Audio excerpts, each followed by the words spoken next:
When I was a little boy at school, I was described as a very clever boy who didn't apply himself, lazy. This confused me quite a lot because I actually really wanted to know this stuff. I really wanted to learn. But the problem I had was I couldn't listen or even half listen to the teacher droning on for hours and hours and hours, or what felt like hours and hours. And worse than that, writing stuff down off the board until my undernourished little 1970s wrists ached, you know, because we had no food in the 70s. And, but I'm delighted to say that things have improved immensely since then in learning and teaching. And I trained as a teacher. I'm no longer a teacher, but the most powerful piece of advice that my mentor gave me when I first started was the enemy of the child is the talking teacher. So guess what I did? I shut up. Yeah. Now, I amongst other things, I run workshops in special needs. ADHD is one I do, and when I run an ADHD workshop, something really interesting always happens. About halfway through the day, one of the delegates, usually a man my age, comes up to me and said, "That was me. I think I had ADHD when I was at school." Well, that's as may be, but you can't just have ADHD at school. It's a lifelong condition, and you have it everywhere. Most likely, you are being expected to learn in a way that you don't process, okay? Which is why we do things differently today.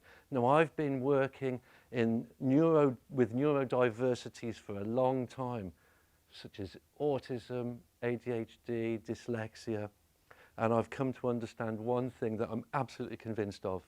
These people have got something special going on. And when I say special, I mean special, yeah?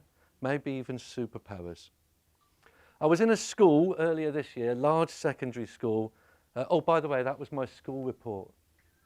That's how it really opened, 1973. I was in a large special school, and there was sorry, I wasn't in a large special school at all. I was in a large secondary school, and I was met by a young boy, about 15 years old, and he was a meter and a greeter, showing people around, and he was in a stinking mood. I said, "What's your problem?" He's in a nice way, you know, and he said, I've been showing this guy around, he's been really rude to me, really taking the rise out of me. He said, "People are always doing that to me." He said, "Because I've got special needs." I said, "Special needs? What's your diagnosis?" He said, "Comorbid ADHD and autism." So I thought about this and I said, "You got superpowers, right?" And he beamed back, he went, "Yeah." Yeah, okay. So, what am I talking about? TED Talks, they want me to talk for up to 18 minutes, but they're happy with 5 as long as I make my point. And I'll make a point. And the thing is, why is that? Well, they argue because it works. They're quite keen on this because people can concentrate on a small amount of information in short chunks, one thing at a time. And this is really interesting to me because just in case I don't process that information, this is actually from the TED Talks manual. They've given me a visual to help me understand. Visuals. Let's talk about visuals. Okay. Many, if not most, autistic people learn better through visuals. They process better through visuals. They understand things better through visuals. Okay? And this is the thing. This is not new. Lorna Wing, in a seminal work from 1988, talks about the benefits, the many benefits of visual resourcing. Olga Bogdashina talks about using images, photos, drawings, objects, things to get your message across in autism. And then autistic writer Temple Grandin actually says, "I think in pictures. During my thought process, there is no words, it's just pictures." So TED, They don't insist on me using images, but they strongly hint at the benefits of using images, which is really interesting to me because not only do they hint at the benefits, they give me an image to get the message across. This here, this is straight from the talk guide again. These people are no puddings, right? Okay. So let's talk of what we used to call lack of flexible thought. In autism, we call it lack of flexible thought. We used to call it rigid thinking. It's really taking things literally, all right? Tony Attwood, autistic writer, calls it a one-trick mind, taking things literally. What's interesting to me is, isn't that everybody? Don't we sometimes feel that we're taking things literally? We don't understand. We've all had that email that you've no idea whether it's rude or not, or whether it's just completely ambiguous. You didn't send the paperwork. You didn't send the paperwork. How about this one? You didn't send the paperwork. What about this one? You didn't send the paperwork. You didn't send the paperwork. And my favourite, you didn't send the paperwork. Thank goodness for that. There's no mystery here, is there? There's no mystery here. They're great. They decode the situation. The only thing I will say about emojis is they're quite limiting. You know, there's only so much you can do with a horse's head and a grenadier guard. I don't know why that always makes me laugh. I'm sorry. There's only so much you can do. But actually, they're very powerful. Apple, August 2016, took down their gun emoji and replaced it with a water pistol for fear of inciting gun crime. WhatsApp did a similar thing. Their water pistol is green. I know that, my daughter sent it to me. The power of the emoji, but they are limiting. So how about personal emojis? Have a look at this. What sort of day was I having? I've chosen this one. This I actually posted up on September the 4th. Anyone who understands the academic world will know how I felt on September the 4th. Now, these things are really interesting. They're personal emojis. They're a mobile phone app. You can change them to your body shape, skin tone, face shape, your own self-image, whatever you want to do. Interestingly, in the last couple of days, I've shortened my hair on mine. Yeah, these are really, really powerful, powerful images. Yeah, and they help to decode social situations. Most interestingly, a few weeks ago, I was in a primary school in London, and the special educational needs coordinator said to me, I use these with my boyfriend. We send messages back and forth. No words, just these pictures. I really wanted to see them. But I thought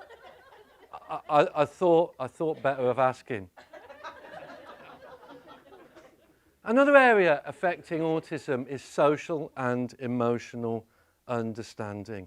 Actually, again, decoding situations. And people who don't want to talk about their emotions. And then I say, well, that's me sometimes as well. And isn't that everybody? You just don't want to talk about this stuff. So how about this? This is in the reception of an accountant's office. And what this accountant had done is got the faces of all his staff. And he gets them to encourage them to share how they feel, not only with each other, but with their clients. And look at that for decoding. The guy in the stay away column. That's great, isn't it? That's absolutely great. I know. And the benefits of this to a socially inclusive working environment, as far as I can see, are fantastic. It's brilliant. It's perfect. And yet the only places I've seen this kind of thing done are in preschool environments, yeah, and in special schools. I think we're missing a trick here, aren't we? Yeah, I think we're missing a trick here. And so, mind you, I've not been everywhere, I have to admit, but I think we're missing something quite good with this one. Now, these kind of images and visuals have been being used in the autism world for decades. And yet we're only just picking up on this stuff. We're only just getting it now. I say we, I'm an over 50. My children, and probably yours too if you have any children, have probably accepted these in the most natural way possible. And what I find interesting is, if we want to build bridges between the neurotypical world, whatever that is, and the neurodiverse world, whatever that may be, then we've got a lot to learn from autism's past to take us into the future. Now, here's another thought for you, yeah? What is the thought? Oh, yeah, that what else, apart from preempting the future, and let's call it time travel, have we got in the way of superpowers for disability? Well, I had a head injury, small head injury, ended up in hospital. The consultant or the doctor looking at my head said, "What do you do?" I said, "I work in special needs." He laughed. He said, "They've all got Asperger Syndrome here, while the consultants have everywhere." I thought, that's an interesting thing. Have the consultants got Asperger Syndrome? Sometime later, I had to see a consultant about the atypical nature of my stools. And I was delighted to meet an obsessive man with a drawer full of stool flashcards. He said, "Pick one out that looks most like yours." So I handed him one. He said, "Oh, that's perfect. Oh, yes, I'm very pleased with that." I was in safe hands. Now, I'm not saying he had Asperger Syndrome. What I am saying is I wouldn't have been surprised to find that out. And when a friend of mine, oh, by the way, my stools are fine now. When a friend of mine got in touch and said, "I've got some dyslexic architectural students visiting from the Middle East," he said, "They're all dyslexic." I thought, well, dyslexic people struggle to track text on a page and they see it from behind and above and around and holistically. Isn't that architecture? Isn't that what you need? Yeah? And here's another one. So I got called in by a company that trains taxi drivers. Our taxi drivers, they're all dyslexic. And they can't get through their written exams. And I thought, I've never been in a traffic jam in a taxi. Because maybe that's how they see routes and maps and journeys. And does that mean that all architects, taxi drivers, and medical consultants have got superpowers? And is that how disability becomes superpowers? Thank you very much. Thank you.